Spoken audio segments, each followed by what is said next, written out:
Now we're going to move on to Mad Men and January Jones. She's one of the stars on that fantastic show, and she's revealing that, get this, you guys, her hair is falling out in big clumps. She says it's from coloring it so much. It's not just a danger for stars, but for anybody who dyes their hair, and ABC's Tanya Rivero has the story. She's best known for playing Don Draper's perfectly coiffed ex-wife Betty on the hit show Mad Men. Just assumed you're staying in the city again.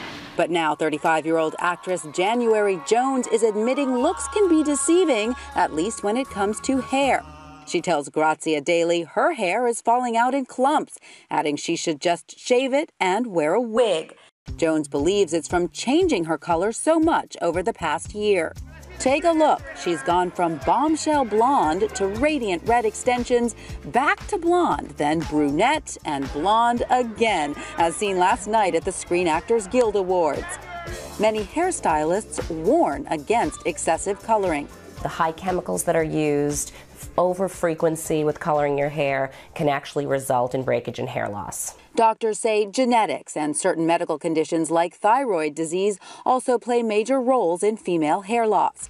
But for celebs who must present ever-changing looks to the world, over-processing can be troublesome.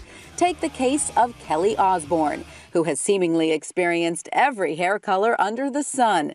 3 years ago, she admitted to getting bald patches after a hair colorist forgot about her in the chair, telling the Guardian newspaper, "I felt like I'd been electrocuted," and burst into tears.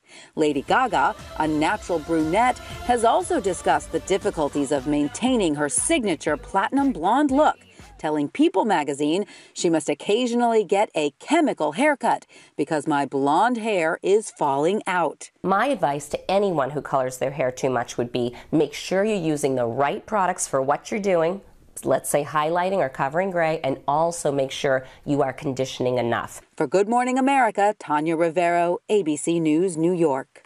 You know, we were just talking about this. I'm not sure, and I'd like to know, any viewers, if you have any opinions on this. I think depending on if you have blonde hair or brunette hair, also, if blonde hair is supposed to be a little bit more delicate.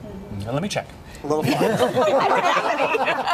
I mean, you know, I think it is. You know, if you have fine hair, it's going to take processing different than if you have nice, thick, coarse hair. And you know, we've talked about having fine hair, you know, before on the set. You're just fine people. You're fine. It's fine. Oh, it's fine. It's just fine. I just hope all the gray. I just said I'm going to be gray and bald because I wash out my gray, but now if it's going to fall out in clumps. George, you're out of this conversation. All of the guys have been mortified. Learning so much. Yeah, this is just say fantastic. Betty Draper My is hair's all stunning. there. She's always been stunning on that show. She could be bald and January Jones. beautiful. Yeah.